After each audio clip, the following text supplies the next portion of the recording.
The voice of free speech. The truth delivered. Common sense for the American people. Welcome to the Scott Jennings Show. It is State of the Union Day in Washington as President Trump heads to Capitol Hill. Congressman Khanna has lost the thread on Epstein. We have troubling new details of what he's planning next, and it will happen tonight. More bad news for Gavin Newsom. Latest polling not good for the California governor as he manages the fallout from a disastrous appearance in Georgia. It is Tuesday, February 24th. This is Common Sense for the American people. I'm Scott Jennings reporting to you live from Saginaw, Michigan, dispatched here for CNN's coverage of the State of the Union speech tonight. My colleague Van Jones and I will watch the speech with a group of voters here in Saginaw, and we'll talk about those conversations on both CNN's terrestrial stream this evening and also their digital service. We hope you tune in for that. The White House is previewing a Trump speech tonight, heavy on the economy and on celebrating the nation's 250th anniversary. The president is expected to talk about the deep problems that he found upon regaining the White House, and he will highlight everyday Americans who have benefited from his policies. The speech begins at 9 o'clock Eastern. The men's USA hockey team, the gold medalists, will be in attendance, we are told. And this just into the show, Erica Kirk, the widow of Charlie Kirk, will attend the speech tonight as a guest of President Trump. Many Democrats are planning to boycott the speech, a few dozen planning to attend something called the People's State of the Union. Looks to be the most radical, progressive members of Congress who just can't bring themselves to sit in the same room as Donald Trump and their colleagues. And then there's the curious case of California Congressman Khanna. You've probably seen him on TV, one of the people who has agitated most often for the release of the Epstein files and making some wild and erroneous claims along the way. Well, he is bringing to the speech tonight someone connected to the Epstein files story. Let's hear from Khanna about that person in Cut 12. Haley Robeson just wants justice. That's why I'm inviting her as my guest tomorrow at the State of the Union. She'll be speaking not just for herself, but for the thousands of survivors. You heard the name there, Haley Robeson. Now, Khanna says she is speaking for the survivors. But is she? The files show something completely different, that Haley Robeson was, in fact, someone who worked with Jeffrey Epstein to recruit young women to the island. According to CNN's reporting, and I'm just going to read it to you, quote, Robeson told police she remembered bringing 6 girls to Epstein and told authorities she was like a Heidi Fleiss, the Hollywood madam who ran a high-class prostitution ring. Robeson provided police with the names of some of the girls she had brought to Epstein's house. She gave the officers the cell phone numbers for 4 of them and told police she wanted to assist the investigation in hopes of receiving lesser charges for herself. Here's more from CBS News. I'll just read it to you, and I quote, Haley Robeson received $200 payments each time she escorted a new masseuse to Epstein's home, according to the police reports.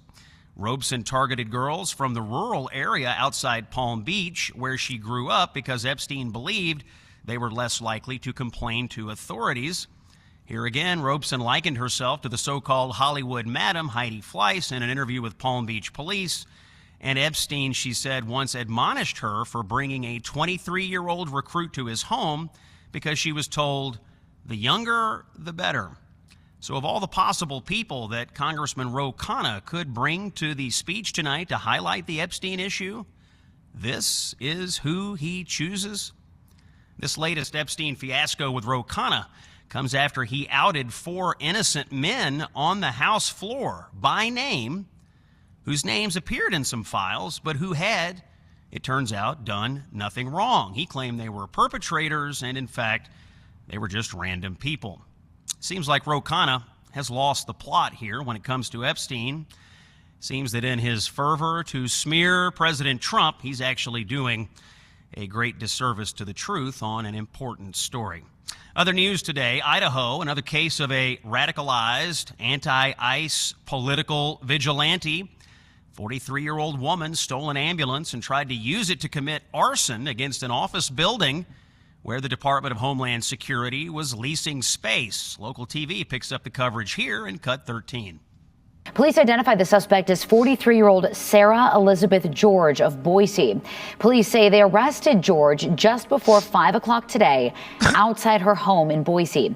Investigators say they spent the last 5 days canvassing, reviewing surveillance footage, and using technological analysis to identify George. As we previously reported, last Wednesday, an ambulance was parked in the ambulance bay outside St. Luke's Hospital in Meridian while a crew transported a patient inside. When Canyon County paramedics returned, their vehicle was gone. Police say George drove the ambulance into the Portico North building near the hospital. Investigators believe George intended to set the building on fire, but ran away when first responders arrived. This incident happened in the same building where the Department of Homeland Security recently leased space. 43-year-old, white female, Boise, Idaho, another radicalized political vigilante, whipped into a frenzy by the Democratic Party and their media cheerleaders, and another life is ruined. More fallout for Gavin Newsom today on his tour. You might recall that yesterday he told a group of voters in Georgia that he was dyslexic and therefore incapable of reading a speech. Well, internet sleuths picked up the case and found this video of Newsom from a few weeks ago on a podcast. Listen to him in Cut 5. You've written a hell of a book, and I don't say that lightly. I went through it in a quick hour and a half, almost 2 hours. Gavin Newsom seems to be one of those politicians whose message is audience dependent as he furiously pushes back on allegations of racism from his remarks in Georgia, where he appeared to dumb himself down for black voters who were in the audience. CNN's data reporter Harry Enton reports that Newsom is floundering a bit in his run for the White House. Let's pick up Harry in Cut 14. Chance Newsom is the 2028 Democratic nominee. 3 months ago, according to the cash prediction market, look at that, it was a 37% chance. Now, it's just a 28%. Down he goes. He's definitely flailing a little bit. And I will note, John, that it also seems to me people are a little less interested in Gavin Newsom than they used to be. Look at this. Google searches for Gavin Newsom down 63% from the August peak. You remember back then it was when he started that social media, right, going after President Trump. There was a lot of interest from Democratic voters, but maybe that interest is waning off just a little bit. Back in California, Newsom is under fire for a controversial pardon that he has granted, clemency for an illegal alien who was convicted of numerous charges, including attempted murder, assault with a semi-automatic firearm, assault with a firearm, and conspiracy to commit assault with a firearm.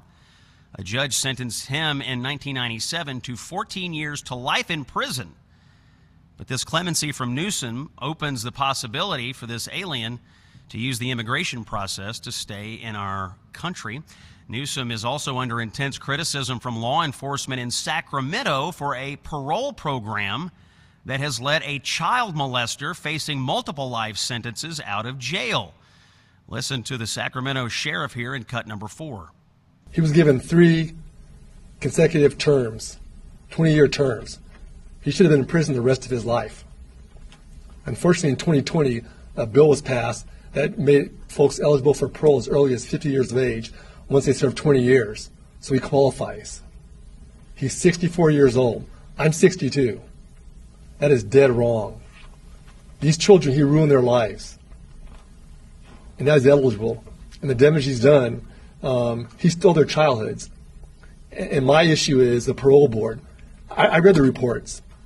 They're horrific. You've seen some of the things he did. There's no explanation. You can't explain it away. There are some folks that deserve a second chance in life. Someone that does these type of things, they don't deserve a second chance in life. What are we coming to as a society here in California? That it's okay with this, to let him out. You think about some of the offenders that do the child abuse cases, child molest cases. Typically, they're older males. Now we're seeing a lot of folks in their 20s and 30s. The offender's name here is David Allen Funston. Should not be out of jail, but in Gavin Newsom's California, he in fact is. Some news about aches and pains today. A listener note from Eileen in Kentucky. Eileen, 87 years old. She says there was a point where walking had become really difficult. She thought perhaps this is just what happens when you get old, but she then tried Relief Factor. Now Eileen walking, dancing. She started off taking 3 packets a day. Now she's down to 2. She says Relief Factor made all the difference. It could also make a difference for you. If you've tried other options and nothing is working, Relief Factor is worth a look. Try the 3-week quick start. Call 1-800-4RELIEF or go to relieffactor.com. Ask yourself, how will it feel to be out of pain? Maybe we'll get the answers with Relief Factor.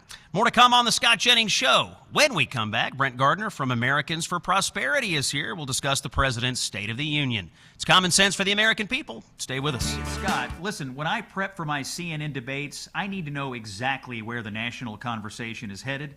And it turns out it's helpful to know that in your everyday life as well. And that's why I tried out Free Spoke. Now, it's my go-to place for search and for news.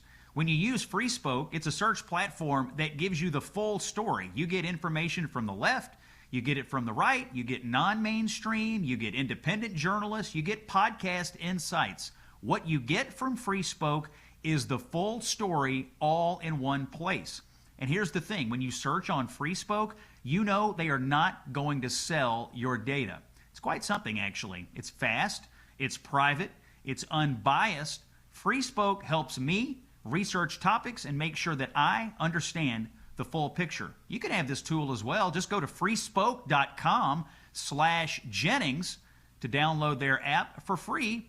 And as an exclusive for my listeners, use promo code Jennings after you download it and get 35% off the premium version. You go ad-free and you unlock deeper elite tools to have control over your information. So don't rely on incomplete information. Take control of your own information environment. See every perspective so you can think for yourself, just like I do before every debate. Conversations and stories you simply won't hear from the mainstream media. It's the Scott Jennings Show. Common sense for the American people, broadcasting on location today, Saginaw, Michigan. I'm here for coverage of the President's State of the Union speech tonight. Here with my CNN colleagues, including Van Jones. Van and I will be part of CNN's live coverage of the speech this evening and also on CNN's live streaming app. We're going to be talking to voters here in Saginaw about what they hear from the president and get their reaction. And the president is due to speak tonight around 9 o'clock. Conservatives are keeping their eye on what the president's priorities will be for the next year or so. Will he look to cut more red tape? Will he try to do health care reform? One of the groups always working on issues like this, important things at the federal and state level. Americans for Prosperity, they're our friends here at the show. And joining us now, Brent Gardner is the Chief Government Affairs Officer and Senior Vice President at Americans for Prosperity, AFP, we call them. Brent, never a dull moment. We have the State of the Union coming up tonight. What's your expectation and hopes for President Trump's remarks? Big night, Scott. Yeah, I'm hopeful that we're going to hear from a president who's excited for the progress that we've made and who's ready to lay out a bold agenda for where he knows we need to go from here. And I think he's got a lot to talk about. Yeah, I expect the president, Brent, to go heavy on a couple of vectors on the economy. One would be to talk about the mess that he inherited, frankly. And the other is to talk about, in a macro way, first, the good markers that have come out over the last year, getting things back on track, but also then in a micro way, highlight the stories of people who have directly benefited from his policies. If he does that, is that what you're hoping the kind of communication strategy will be tonight for the White House? Yeah, I think so, Scott. I think ultimately, even though we have made good progress, no one can dig out of the policies the last 4 years and really decades of growing government in just 1 year. And for today, millions of Americans still find the American dream harder to reach than they did a generation ago. So I think he's going to talk about energy abundance. I think he's going to talk about lowering energy costs. I think he's going to talk about more affordable housing, lowering health care costs and putting patients first, not insurers, lowering grocery prices, and then, ultimately finding ways to ensure that we restrict both the size and scope of government. I think he's made some really great strides there, and it's the kind of thing we know we're going to need to continue to do if we're going to turn things around here in this country. Yeah, the federal government, smallest size since 1966, which, Brent, every Republican I ever worked for in my entire career said they were going to shrink government, and Trump's the first person to do it. I hope he makes a deal out of that. We're also expecting the president tonight to talk about America's 250th anniversary. Now, Americans for Prosperity, you all have a lot going on around America 250. Tell us a little bit about what AFP has going in that regard. Yeah, absolutely. We have a project we call One Small Step. And as I mentioned, for many Americans, the American dream feels out of reach. Taking one small step is an opportunity to reclaim that. It's rooting in today's conversations and founding principles while elevating today's voices to show that freedom still works. Highlighting places where the founders helped get us here and the people who along the way have helped build this country into what it is and make the American dream something worthy of actually searching for. So we've got stuff across the country that we're going to be doing. We're encouraging Americans to take that one small step for themselves and to share their story to help shape the next chapter of the American dream. And we've got a great website that people can go to on that, Scott, www.a250toolkit.com. So we're going to be holding events across the country. We're going to be highlighting people who are helping to live their American dream and hoping to see that American dream live even stronger as we move into the future. Now, Brent, the Democrat response is going to be given by the new governor of Virginia, Abigail Spanberger. She's off to a rather inauspicious start, in my opinion. Someone who was positioned as a moderate has really signed a lot of radical legislation and pushed a lot of radical ideas in Virginia. How do you see the split screen between President Trump and Spanberger tonight? Well, I'm trying to recognize her because if I remember correctly, Governor Spanberger ran as a moderate who ultimately wasn't going to be a big departure for folks in Virginia. That's how she convinced them to get on board. And as a Virginia native, I certainly can tell you that the legislation we've seen coming through that she apparently supports is the kind of thing of nightmares for most Americans. And they're trying to figure out what happened. So I'll be interested to see how she reacts to the policies being pursued by the president. And ultimately, I'm wondering how much more disconnected she can get and where that party is actually going to be by the time we get to November. Yeah, it's an interesting juxtaposition when they're governing versus when they're campaigning. I think a lot of people in Virginia are quite surprised based on what they had been told versus the results they're getting. Brent Gardner from Americans for Prosperity, thanks for joining us on the show. We'll be watching the speech, and we'll look forward to your reaction afterwards. We're going to take a break. More speech preview, this time from Congressman Ben Cline, also of Virginia. We'll get his thoughts on Spanberger as well. It's Common Sense for the American People. Scott Jennings broadcasting from Saginaw, Michigan. Stay with us. He's the author of the best-selling book, A Revolution of Common Sense. Here's Scott Jennings. Tuesday, February 24th. We await this evening President Trump giving the State of the Union at the Capitol in Washington, D.C. One of the people who will be in the room for the speech joins us now. Congressman Ben Cline, representing Virginia's 6th Congressional District, is here. Congressman Cline, welcome to the Scott Jennings Show. Scott, great to be with you. Yeah, thanks for joining us here a few hours before the president takes to the rostrum this evening. Let's talk Virginia politics first, though. We've been tracking the story of the Democrats in Virginia trying to redistrict the state into a 10 Democrat, 1 Republican delegation. There was litigation about this, and I believe a judge has put a stop to it for now. I know you're involved in the case, Congressman Cline. Give us an update on the status of this gerrymandering going on in Virginia. Sure. So Democrats in Virginia, they abused the Constitution, broke the laws of the Commonwealth in putting together this gerrymander scheme. Abigail Spanberger, elected governor, campaigned against gerrymandering, then flipped and said she's all about it. It's just one of the many instances where she misled the people of Virginia as she ran for office. And now we are in court because the law is the law, and we respect the rule of law on this side of the aisle. And the Democrats are trying to muscle through this referendum in April. But a judge in Tazewell County has put a hold on that because of the violations. Hopefully the Supreme Court will uphold that stay, and this will not be in effect this year. Is that the next stop here, Congressman? We have to get the Virginia Supreme Court, their ruling. I assume it would have to come relatively soon, right? They have had cases earlier. The judge from Tazewell ruled in our favor. The Supreme Court pushed hearings on the case till 2 days after the referendum. We think that was an effort to hopefully avoid having to look at the case. Now the case that we've put to them this time has to do with questioning on the ballot, the fairness. What Democrats are asking is whether or not voters should restore fairness, quote unquote, to the redistricting process. And that's a slanted question which goes against our Constitution. So we've asked the Supreme Court to step in, and hopefully they'll hear it before the referendum on the 21st.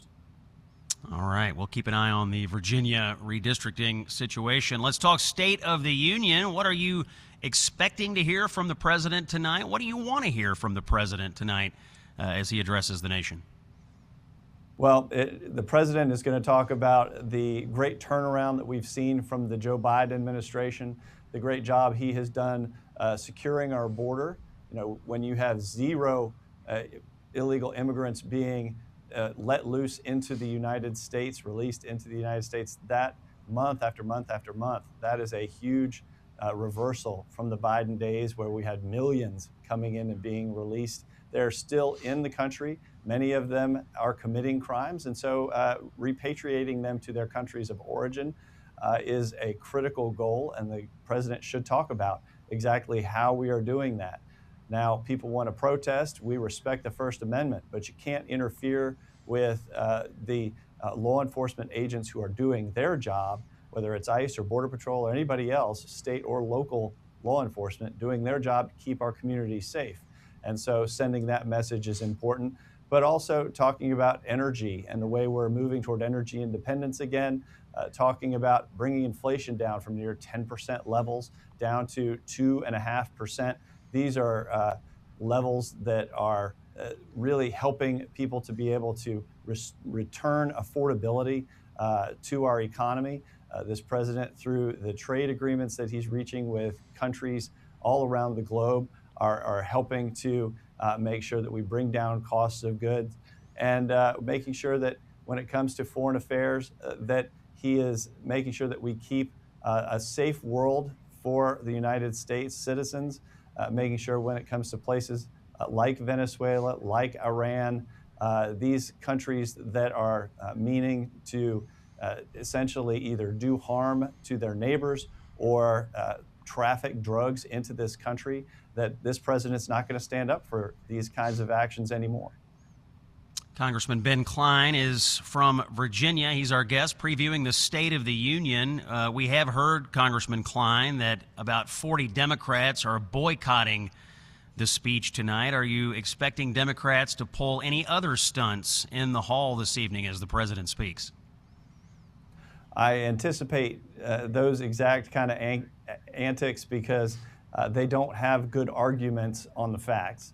And when you don't have the facts, you stir up controversy. So look for them. I don't know that they'll hold up those silly signs like they did last year because they got mocked so relentlessly on Twitter with, the signs being memed into different things, smiley faces and frowny faces, things like that. But I think you're definitely going to see some antics on the part of the Democrats.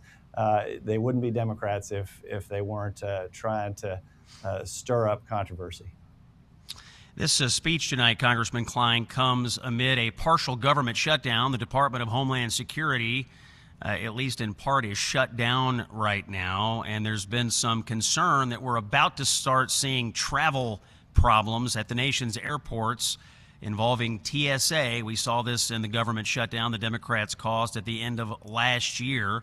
Are you concerned that we are on the brink of travel issues in the country because of this Democrat-led shutdown of the Department of Homeland Security? I am concerned. The impact on traveling Americans is going to be a problem very soon when TSA, when the FAA, when the flight engineers and the the controllers are going to be off the job. that's going to be a problem for Americans. Now, when it's really going to hit home is when the senators can't travel back and forth to D.C. That's when they actually start negotiating, is when it affects senators of both parties, because all too often you'll see them focus on only the emergency of the moment and not what really needs to get done, like the SAVE Act, for example. We need to get the SAVE Act done. They're focusing on a lot of other issues, but we have to secure our elections. And so my hope is that they will take that up soon. But when it starts to hinder their ability to travel to and from Washington, you'll see a deal pretty quick. Congressman Ben Cline from Virginia is our guest. Let's talk foreign affairs as we prepare for the speech tonight. The United States military is engaged in a massive buildup in the Middle East, and the president has been talking to Iran, at least through intermediaries. But it does feel like some military action could be on the near-term horizon. How do you feel about that, and how are your constituents going to react if the United States gets engaged here in trying to topple the Iranian regime?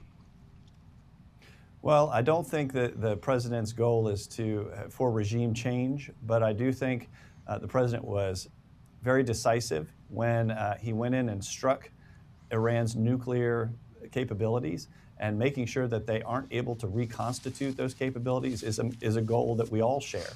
So if he needs to step in and strike again, it doesn't mean we're at war with Iran. There's no requirement that Congress step in and declare war, but it does mean that we're taking a decisive action when necessary to make sure that Iran cannot build back these nuclear capabilities to strike either American interests in the near scope or other interests globally. This regime has supported terrorism both in the Middle East and around the world, and we need to make sure that they don't have those capabilities anymore. Let's talk about the Democratic response to the speech tonight. It will be given by your governor in Virginia, Abigail Spanberger, who in last year's election, we were relentlessly told, Congressman, that she was something of a moderate. This was the new, moderate, reasonable Democrat, and the minute she took office in Virginia, it's been one radical action after another. How do you expect her to position herself tonight? Is she going to revert back to this moderate facade? And what do people around the country need to know about the true radical who is Abigail Spanberger?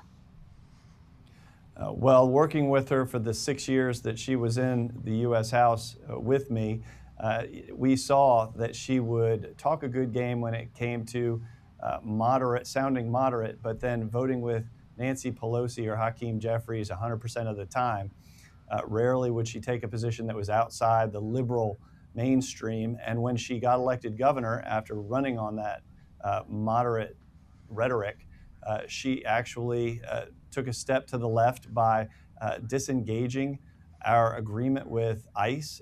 The state police had a 287G agreement to remove very, very dangerous illegal immigrants who were in the Commonwealth of Virginia. She actually broke that agreement.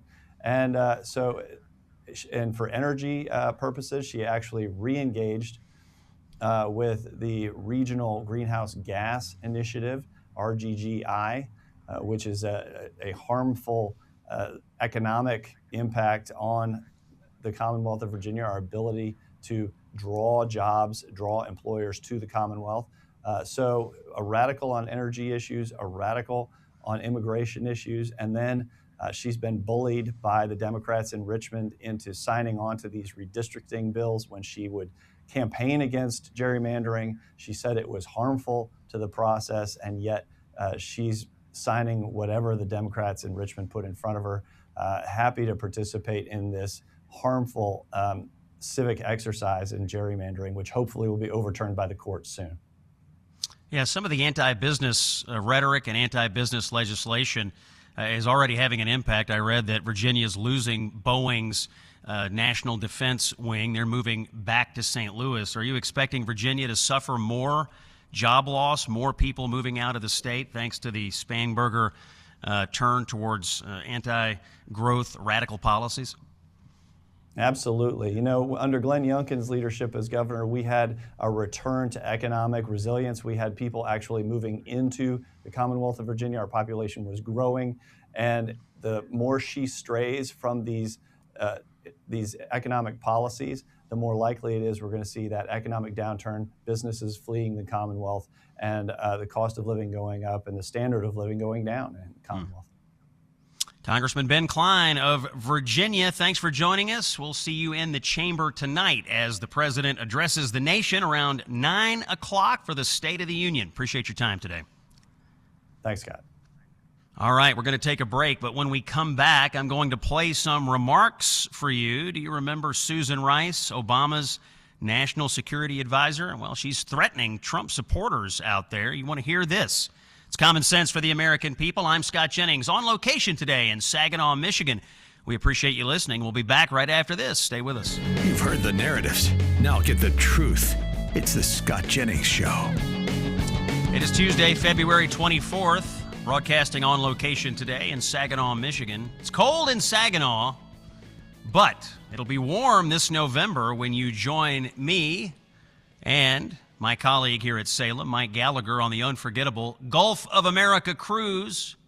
November of this year, we'll be sailing in turquoise waters, putting our toes in white sand beaches, eating incredible food, and having insightful conversations about the future of our country.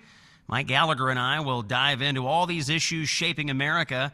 As we cruise to all these stunning destinations, we're going to honor the 250th anniversary of our nation. We want you to join us. That's the purpose of it. We want to hear from you. We want to take a trip with you. Text the word cruise to 94878 or visit scottjenningsshow.com and click on the Gulf of America cruise banner. Don't miss out. Get your cabin today. We look forward to seeing you on the Gulf of America cruise in November. Wrapping up this hour here in Saginaw, I want to take a moment to highlight the really absurd comments, absurd and dangerous, I would say, made by Susan Rice this past week. You remember Susan Rice. She was Obama's national security advisor, former UN ambassador. She was one of the most powerful, unelected figures in Washington during the Obama years. Last week, she went on a podcast with a guy named Preet Bharara. He is a former U.S. attorney, Democrat. And she made it clear that any business or law firm or university or really anybody else that has decided to work with the Trump administration instead of against them is going to pay a price if Democrats regain power. She was doing nothing less than promising retribution. Let's listen to a little bit of this from Obama's Susan Rice in cut number 10. But when it comes to the elites, you know, the corporate interests, the law firms, the universities, the media, I agree with you, Preet. It is not. It's not going to end well for them. For those that decided that it was, you know, that they would act in their perceived very narrow self-interest, which I would underscore is very short-term self-interest, and, you know, take a knee to Trump. I think they're now starting to realize, wait a minute, you know, this is not popular. Trump is not popular. What he is doing, whether on the economy and affordability or on immigration now, is not popular.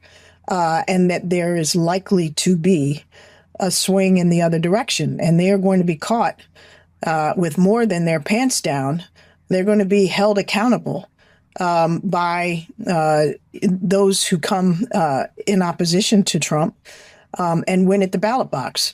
And I can tell you, Preet, you know, as I talk to leaders in Washington, leaders in our party, leaders in the states, if these corporations think that the Democrats, when they come back in power, are going to, you know, play by the old rules, and say, oh, never mind, we'll forgive you for all the people you fired, all the policies and principles you've violated, all, you know, the laws you've skirted.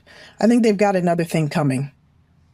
So this is Susan Rice, and Democrats listen to Susan Rice, by the way, admitting that her party is not interested in following any rules if they come back into power, and she is saying out loud they plan to target those that they disagree with politically.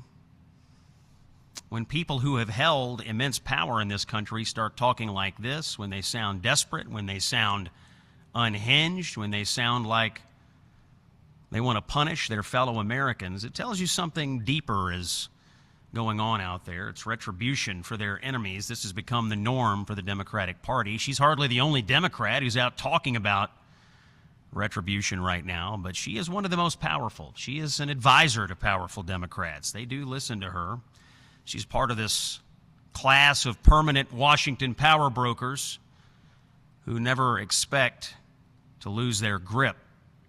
They never expect to be challenged. They never expect to be questioned. And when things happen, like, say, Donald Trump coming back into the White House, they lose their marbles. They freak out. And their reaction to all of it is quite dramatic. They want to go after you. They want to go after anyone who has said, okay, we have a new administration. I need to work with this administration. It's reasonable to say that if you're a corporation or an institution.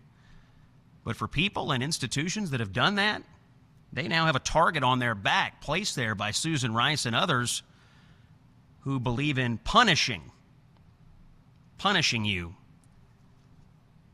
for political differences. Another hour of the Scott Jennings Show is ahead. It's Common Sense for the American People. On location today, Saginaw, Michigan. We'll take a break and be back after this. Stay with us. The voice of free speech. The truth delivered. Common sense for the American people. Welcome to the Scott Jennings Show. It is Tuesday, February 24th.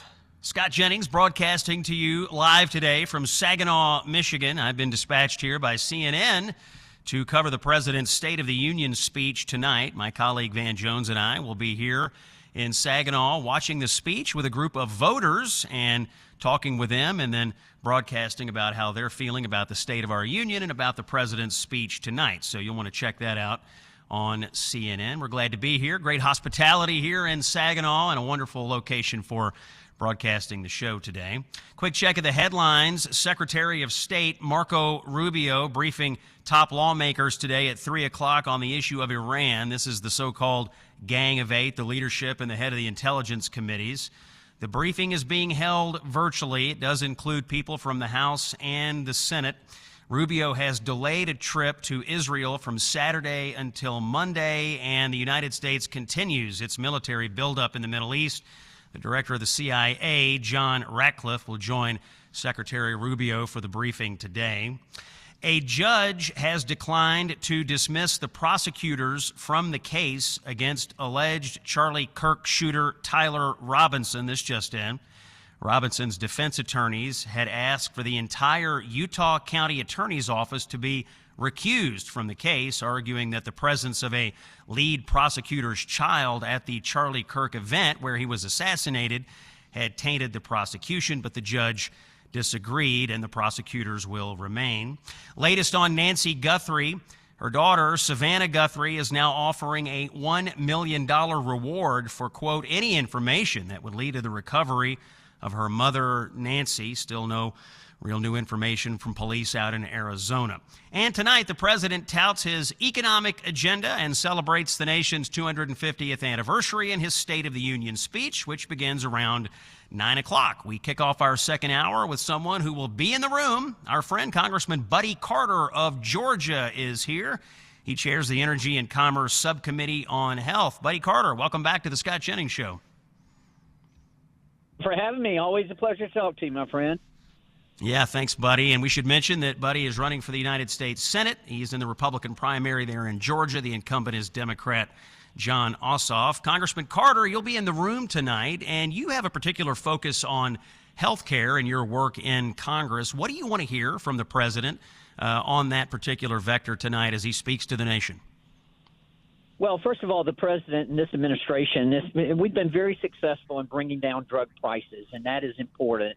This administration, unlike any other, even his first administration, we've done more in 1 year in the way of prescription drug prices than we've ever done. We just had the PBM reform that was part of the Consolidated Appropriations Act of 2026 when we passed the last bills that unfortunately DHS, as you know, was not covered in that. But it does call for reform to PBMs. PBMs are pharmacy benefit managers. They're the middleman. And that is something that has been very important to me. You know, when I first came up here 12 years ago, I said as my mission to do something about prescription drug prices. As a practicing pharmacist, I'm the one who had to go to the counter and tell the senior citizen how much their prescription was and watch them make a decision between buying their drugs and buying their groceries. I'm the one who had to go tell the mother how much her child's antibiotic was and watch her in tears as she tried to pay for that antibiotic and figure out how she was going to pay for it. I set as my goal to do something about that. Fortunately, we have been successful, and we got this reform in. Not only that, but it was other reform for health care as well. Telehealth, which is extremely important, particularly in the rural areas. We were able to get that passed. We are also able to address maternal mortality, which is a big problem, again, particularly in our rural areas, and that is something that we're very proud of. Congressman Buddy Carter of Georgia is our guest. He'll be in the room tonight when the president addresses the nation in the State of the Union. Let's talk a little about immigration, Congressman Carter. You have pushed recently for a surge of ICE agents to come to Georgia after a special education teacher was killed by an illegal immigrant fleeing a federal traffic stop. Maybe tell us more about that story and tell us about what's going on with getting more ICE agents into Georgia to deal with illegal immigrants. Well, I have called for more ICE agents because I support ICE. And, you know, these guys are patriots. They're out there doing their job.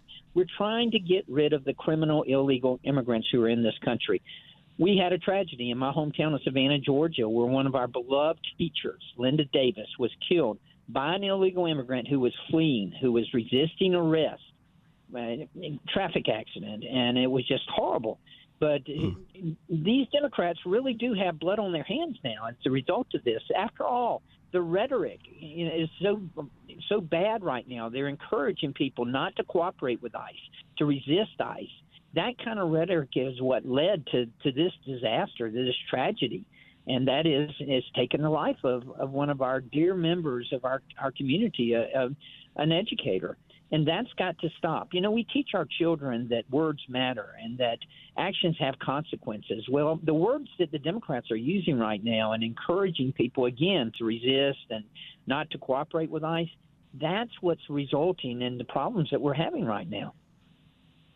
Yeah, it's a strange situation out there. I think, Congressman, your words are true. We're seeing a lot of people who have essentially transformed themselves into political vigilantes. I had a story on the show today, in fact, about a woman in Idaho who stole an ambulance and drove it into an office building where she thought DHS was working to try to burn it down. And you have people taking these sorts of crazy actions all over the country. And so I think you're right about the anti-ICE rhetoric, and it's gotten out of hand. Talk about foreign policy a little bit. I reported a few minutes ago that Marco Rubio is briefing the Gang of Eight today on the military buildup in Iran. Do you want to hear the president make the case for war against Iran tonight? Is that something he should do?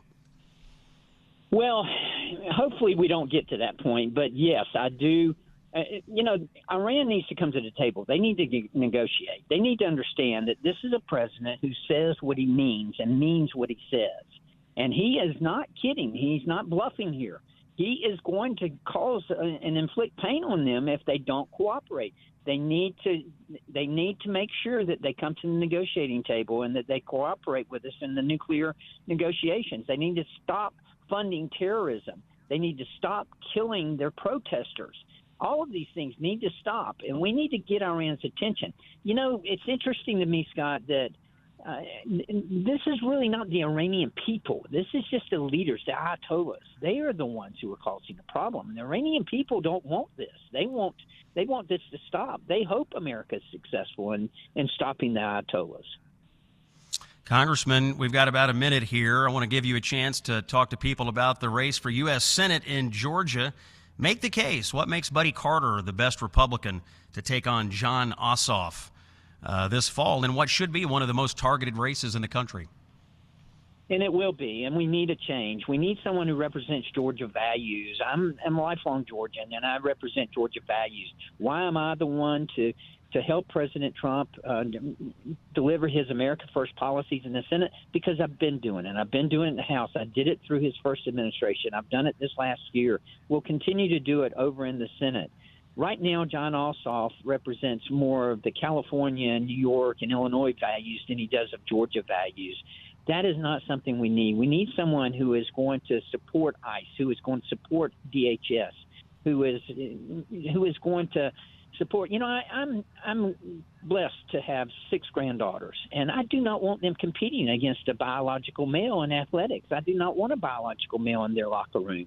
And yet John Ossoff, he has voted against prohibiting that. He voted 14 times using our WIC, our SNAP beneficiaries, our troops as leverage in order to try to get health care benefits for illegal immigrants. That is not Georgia values. We need someone who is going to represent Georgia and Georgia values, who's going to support President Trump and his America First policies in the Senate. That's Congressman Buddy Carter of Georgia. He's on the Energy and Commerce Committee and deals a lot with health care policy. He's a practicing pharmacist and also candidate for the United States Senate. Congressman Carter, thanks for joining us on the show today. Thank you, Scott. Always a pleasure. All right, buddy. Appreciate your time. Let's share a listener's story before we take a break with a man named Rod in Texas. Rod says, quote, "I'm 64 years old. I used to build houses on the side. Years of hard physical work left me with excruciating back pain, and it became unbearable. Rod finally gave Relief Factor a try, and within 4 days, Rod says most of the pain subsided. Over the next few weeks, it continued to improve. Rod's words are simple, quote, being pain-free is indescribable. Now, I have to tell you, we've been using Relief Factor in the Jennings household. I've used it. My father is a walking testimonial for Relief Factor. Down in Florida right now, playing golf, enjoying his retirement years pain-free. He is an adherent to Relief Factor. Maybe you will be as well if you do the Relief Factor 3-week quick start. See how it works for you. Call 1-800-4RELIEF or go to relieffactor.com. Ask yourself, how would it feel to be out of pain? When we come back, Agnes Gibney joins us. She's one of the angel moms who was with the president at the White House this week. A great conversation ahead. Stay with us. Ready for more common sense? Here's CNN's senior political commentator, New York Times best-selling author, and America's favorite political pundit, Scott Jennings. It is Tuesday, February 24th. We await the president's speech tonight. The State of the Union is at 9 o'clock Eastern this evening, and we are sure to hear quite a bit of talk from the president about all of his success in dealing with the immigration crisis in our country. We saw this firsthand yesterday at the White House when President Trump hosted a number of angel families. If you're unfamiliar with that term, angel families are those who have lost a loved one to illegal immigrant crime. And yesterday, President Trump signed a proclamation designating February 22nd as National Angel Family Day.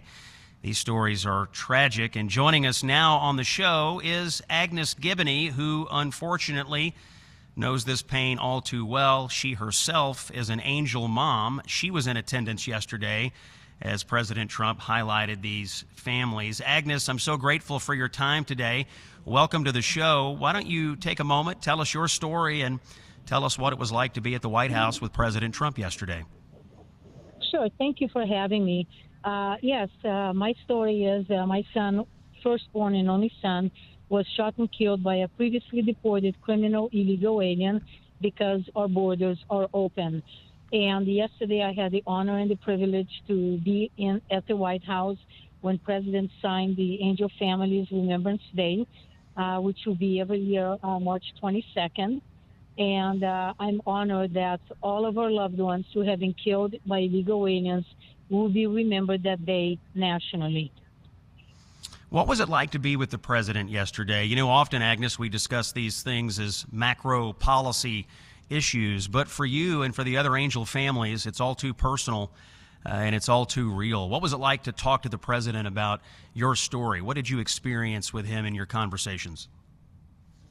Well, most of us didn't have, none of us actually had a conversation with him because we had the event and then had the candlelight event. If anybody saw, it was an extremely beautiful candlelight event where they showed the pictures of our loved ones and announced their names. And but President Trump has always been supporter of angel moms. He always had our back. He is actually the only president who ever cared about angel families like me, and cared about the victims of illegal alien crime. And I also got to say that Tom Homan and our beautiful Secretary Kristi Noem is doing an absolutely fabulous job deporting criminals. We do not need more criminals in our country, and she's doing a fabulous job. Because if we think back to 4 years ago, Secretary Alejandro Mayorkas did absolutely nothing to prevent more criminals from coming into our country, and much less deport criminals. And Kristi Noem is taking on the job that a man couldn't do, but this woman is doing it. Thank God for her. God bless her. It was a beautiful ceremony, somber but beautiful at the White House. Let's hear a little bit of that. This is President Trump in cut number 3. We're willing to tell the story, and that I don't know why the news doesn't want to hear it. The Democrats don't want to hear it. The radical left, they don't want to hear it. What's not to hear? We want to stop murderers and criminals from coming into our country. I watched the mayor of Minneapolis. I watched these people saying, we want to protect murderers. I don't get it. Something sick. They're sick. You can't have a country like that. So we appreciate the bravery of everybody in this room, actually.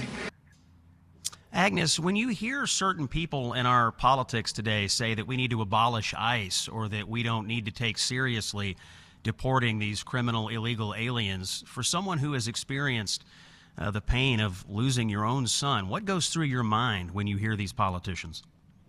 I am actually very outraged that a politician who's supposed to be representing Americans in this country is siding with criminals that belong in other countries.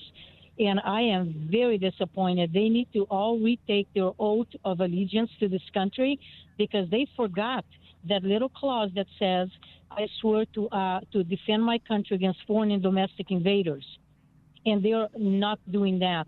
And I wish we had something in our Constitution that would automatically disqualify these politicians as treasonous and remove them from office, because we are being destroyed from inside, from within, as well as from the outside.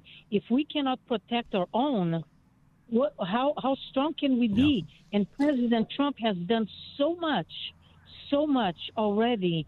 God bless. I wish we could clone him. Well, these are powerful words from Agnes Giboney. She's an angel mom. Her son, Ronald, was 29 years old when an illegal alien killed him in April of 2002. She was with the president yesterday at the White House as he honored these angel families. Agnes, we really appreciate your time on the Scott Jennings Show today. We're going to take a break. We'll have more right after this. It's Common Sense for the American people. Stay with us. Quelling leftist arguments with truth and common sense. They hate that. This is the Scott Jennings Show. It is Tuesday, February 24th, and in Washington, D.C., all the members of Congress and the rest of Washington are awaiting the President of the United States. He'll give the State of the Union address this evening around 9 o'clock Eastern Time.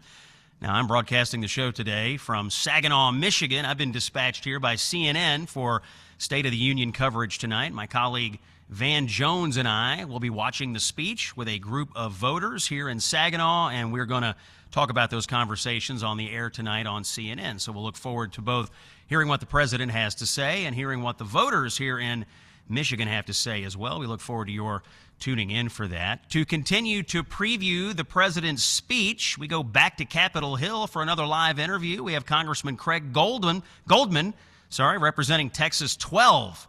Joining us, Congressman Goldman, thank you for hopping on for your inaugural appearance on the Scott Jennings Show. We're glad to have you. Thanks for having me, Scott. Look forward to our conversation. And something tells me it's a little colder in Michigan than it is in D.C. today. Yeah, I think that's right. Yeah, we of all the places we could have picked to do this broadcast, we picked Saginaw, Michigan, up here in the in the dead of winter. But we're enjoying our time up here, and wonderful place, great hospitality here in Saginaw. Let's talk a little about the president's speech, some of the issues at play, and something you have going on. In fact, we haven't really touched on this, but I think we need to, given your proclivities. You're on the House Energy and Commerce Committee. You deal a lot with energy topics, and you've got a piece of legislation on the floor tomorrow called the Homeowner Energy Freedom Act. I want to hear about this legislation, and also I'd love to get your thoughts on what the president should tell the nation tonight about our national energy policy. Well, great. I'd love to do that. Thank you. And yes, tomorrow the House will be voting on my bill, the Homeowner Energy Freedom Act. And basically what it does is it repeals yet another horrific Biden regulation where the U.S. government mandated green energy policy on home appliances. Now, you may think that that's, kind of funny, but it's not funny to the cost of $31,000 on average for an everyday American to buy a new home with the mandates on appliances and water heaters, stoves, ovens, mandate that those appliances be green energy, and it's just a joke. It's yet another piece of regulation the Biden administration put in effect that I'm working hard to deregulate, to repeal those ridiculous, stupid laws that they passed in previous Congresses. There were a lot of. Well, let me ask you about the bill, because I know you're excited about it, and it seemed like during the Biden years there was just one regulation, one law, one idea after another, all in pursuit of this climate agenda, but no thought was ever given to the cost to the average person, the average working family out there that has to live with all these regulations. It added up over 4 years. You're taking action against it. Have you had any Democrats at all in the House working with you on this, or has this been fully a project warehouse within the Republican Party? Well, it's pretty much been within the Republican Party. Again, it went through my committee, the Energy and Commerce Committee, and but I passed a bill last year, and actually, I call it a bipartisan vote. I think 3 or 4 Democrats voted for it. That was to repeal another horrific Biden regulation on commercial refrigerators. And again, it sounds silly, but it's not when the cost of commercial refrigerators was going to rise tremendously, and who at the end of the day was going to pay the increase in those costs was going to be the American taxpayer as you went into a restaurant or you had catering, and these commercial refrigerator owners or the buyers of the new ones will be forced to pay higher prices. They don't just pay the higher price and eat it themselves. They pass it on to the consumer. So with the Homeowner Energy Freedom Act that we're going to have on the floor tomorrow, I expect Democrats to actually vote for the bill. Some of them, not all of them. Yeah, it would be common sense to do so. Seems to be a little bit lacking in their party right now, but hopefully you'll get a bipartisan achievement. Let's shift gears to tonight's speech. What should the president tell the nation about energy policy tonight, both what he has done and what still needs to be done about our energy needs in this country? Well, I just left the floor, Scott, and we, kind of the somewhat of a joke around the floor is whether or not this president's going to speak for 1 hour or 2 hours or even 3 hours. He certainly has a lot of accomplishments to speak about. Energy specific, I can tell you as a Texan, it's been a game changer having Donald Trump in the White House versus Joe Biden. It's been a game changer having Chris Wright, the Secretary of Energy, versus the last Secretary of Energy, who literally, she spoke against the very industry she oversaw. We have an incredible friendly administration towards energy policy to where regulations are down, permits are up, and gas prices, as a result, are down. Lo and behold, can you believe that? I mean, look where we were a year and a half ago with gas prices, something as simple as paying at the pump, to where we were in the Biden's last years compared to where we are 1 year in the Trump administration. Gas prices across the nation, Americans are paying less than what they paid for a year and a half ago. Yeah, gas prices definitely down, and we are producing more energy here. Of course, we need more energy, and with some of the winter weather that we've had around the country this weekend, in fact, is happening right now in the Northeast, and in recent weeks, people have become acutely aware of the kinds of energy that you need to power the grid. Talk to us a little bit about all of our energy demands and sort of the kinds of energy that we have to have. I think what we've learned lately, Congressman, is that fossil fuels still work, and that's what we need to make sure we have the lights on and the heaters on when the winter weather comes. No question, and I'm sorry for my friends in the Northeast who are paying more because of the horrific blue state policies and the Biden regulation policies that have blocked the kind of new production of energy up in the Northeast, and saying no to new pipelines being put in the ground to carry something as simple as natural gas. So they're burning oil. They're burning oil instead of burning natural gas, which is, one, cleaner and cheaper. But because of the regulations they put in, so we need all hands on deck. We need natural gas. We need certainly need more nuclear. I think the bottom line is, one good news out of the Energy and Commerce Committee is we've had many hearings in the last year, and we're all in agreement that nuclear energy needs to come online as quickly as possible. The small modular reactors work, and that is truly the future of the United States power, is getting those online as quickly as possible. And we have an administration, thankfully, that is in agreement with us, and instead of an administration, in the Biden administration, that worked against that very thing. But the more we get online, the cheaper it'll be for the rest of Americans to pay for the energy prices. Congressman, how are you feeling, and what are you hearing from your constituents about these AI data centers? I've seen some polling in the last couple of days. People seem to be skeptical. They're worried about the amount of power the AI data centers are using. We've heard the president talk about the need to produce more power so that we can control the AI data centers, so we can beat China in this race to controlling artificial intelligence. What are you hearing? How are you feeling about how this issue is unfolding? What should people know about it? Well, to your point, one, we have to win the AI game. There's no question about that. And we have to beat China at it. And that's our toughest and closest competitor. So we are, with the Trump administration's backing, we are moving full speed ahead to make sure that we do anything and everything we can to win the AI game. Now, what does that look like? To your point, the data centers. We are building a bunch of them in Texas. We're building some of the biggest of them in Texas, but they're also going in all over the country.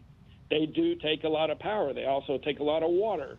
So where they are going, I think every single local entity, if you will, has to make sure there's certainly enough power and enough water to supply for those data centers. The good news is that, in states like Texas, I hate to keep referring to that, but, we're doing it right. And other states that are putting them in know what the capabilities are and what the needs are, and they're going to do them right, because you have to have the power and you have to have the water to be there for these data centers. But they're the future, and there's no turning back. We can't stop building them. We can't not build them, because we have to win the AI game. Congressman Craig Goldman represents Texas' 12th Congressional District. He's our conversation, previewing the President's State of the Union tonight. Of course, the President, Congressman, is speaking at a time when the government is partially shut down. The Department of Homeland Security is somewhat shut down. You represent an area near Dallas. The Dallas-Fort Worth DFW Airport is one of the busiest airports in America. Are you concerned that this Democrat-led shutdown is going to begin to impact air travel for regular people in the next few days?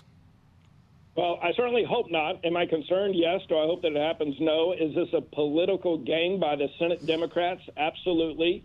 It's ridiculous. The members of the TSA and other people that are not receiving paychecks are pawns in the Democrat Senate game that they're playing, which they're going to lose.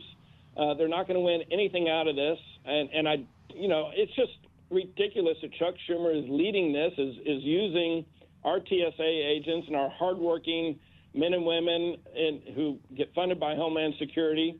They're really just being used as pawns in Chuck Schumer's game. And just ridiculous. You know, no one wants these type of side games going on when they're there to work on behalf of the American people. Congressman, last question. How much should the president lean in on the immigration issue tonight? Would you say this is one of his best accomplishments of his first year plus in office? Look, let me be very clear. I come from Texas, and one of the greatest problems we had in Texas during the Biden administration were the open, porous borders. I was a member of the Texas state legislature where I voted to spend over $15 billion of our state funds to send DPS troopers down to the border, to buy drones, to buy boats, to buy buoys. We were doing the job of the federal government. Completely unfair. But the Biden administration failed to do it. Hundreds of thousands of people crossing our borders illegally, and Donald Trump and the Republican-led Congress put a stop to it. No illegal crossings over those borders in the last several months. So immigration is a huge issue. Illegal immigration is a huge issue in the state of Texas and the United States, and Donald Trump and his administration put an end to it. That is Congressman Craig Goldman. He represents the Texas 12th Congressional District near Dallas, Texas. Congressman, thanks for your time, and we'll look for your reaction after the president's speech tonight. Thank you very much. Thank you, Scott, very much. I'll leave you a little teaser. Watch and wait for the Olympic hockey team to be talked about by the president, and watch what happens. There's a teaser for you. It's going to be pretty exciting. Well, if they make an appearance, I know the American people will be thrilled with it. They're our heroes right now. Thanks a lot, Congressman. A quick word from our... Yeah, you got it. Yeah, we're looking forward to it. A word from our friends at Patriot Mobile. It is our nation's 250th year. The direction of our country is being decided right now. And who we choose to support in our consumer choices matters more than ever. Most wireless companies don't support your values, but I can tell you one that does, Patriot Mobile. You don't have to give up quality. You don't have to give up service when you switch to Patriot Mobile. They'll give you premium quality, unlimited data, text. They have hotspots. They have everything you need to get quality cell phone service, and also you're supporting a company that supports your values. Go to patriotmobile.com/Scott or call 972-PATRIOT. Use promo code Scott for a free month. patriotmobile.com/Scott or 972-PATRIOT. Make the switch today. When we come back, my closing thoughts on the President's State of the Union here on Common Sense for the American people. Stay with us. When he's not in the Oval Office or owning the libs on CNN, he's here with us. It's the Scott Jennings Show. Home stretch here on Tuesday, February 24th, and broadcasting on location from Saginaw, Michigan. Thank you all for listening today as we preview the President's State of the Union speech tonight. Little breaking news into the show. I'm looking at a photo just into the show. Team USA hockey on the south lawn of the White House. I see the guys. I see the gold medals getting their picture made at the White House. Seems they'll talk to the president before they head up to the Capitol this evening to be in attendance for the president's speech. I'm sure there'll be big heroes in the halls. Well, there'll be heroes, at least among the Republicans. I think some of the libs were having trouble with all this. Based on my social media feed, some of the libs having real trouble celebrating Team USA during the Olympics this year. So the president is going to give the State of the Union tonight. Always a big question. What should the president say? How much should you look back? How much should you look forward? What is the impact of a speech like this? I wouldn't frankly expect the president's poll numbers to change all that much. The State of the Union rarely changes permanently a president's poll numbers. You might see a temporary increase. So I wouldn't read too much into the polling that you see tonight or in the next few days. It just tends not to have a lasting impact. But of course, the president is the number one messenger of the Republican Party, and so tonight's speech is, I assume, going to be somewhat a template for other Republicans and how they talk about the state of the country out there. What is the state of our union right now? Well, let's see. The border is closed, and that was a huge issue. And it's perhaps the president's number one accomplishment. We are in a period of growth. Gross domestic product is good. We are in a situation where inflation has been controlled. Inflation under Biden hit 9.1%. It was the fastest price growth since the Carter years. Under Trump, inflation is down near 2% and falling. I think when the president says, and he's likely to say tonight, we have tamed the Biden inflation crisis, he is absolutely right and underpinned by the data. What's the status of our military? We have a strong military that has performed admirably around the world and is now amassing in the Middle East. We have deregulation that's working for the American people. We have the smallest federal government since 1966. There's a whole lot that's gone on in the last year that is going right for Donald Trump. Now, he faces relentless lying and propaganda and negativity about his administration, but there's a whole lot of things that are actually going in the president's direction. A lot of promises were made. A lot of promises have been kept. We've seen a lot of change for the better in this country. Immigration has been swiftly dealt with. The deportations are happening of some of the most heinous criminals in our society. On foreign policy, we're respected again. People don't laugh at the United States anymore the way they did when Joe Biden was the president. We have peace in many places in the world, thanks to the president's engagement on these issues. We have new trade deals with a lot of countries, rebalancing the international scales. As I mentioned, real GDP grew over 2% in 2025. Inflation down, consumer confidence moving up, industrial manufacturing on the rise, retail sales exceeding expectations. In the big, beautiful bill, no tax on tips, no tax on overtime, no tax on Social Security. We have record tax refunds coming back to the American people as we speak during this tax season.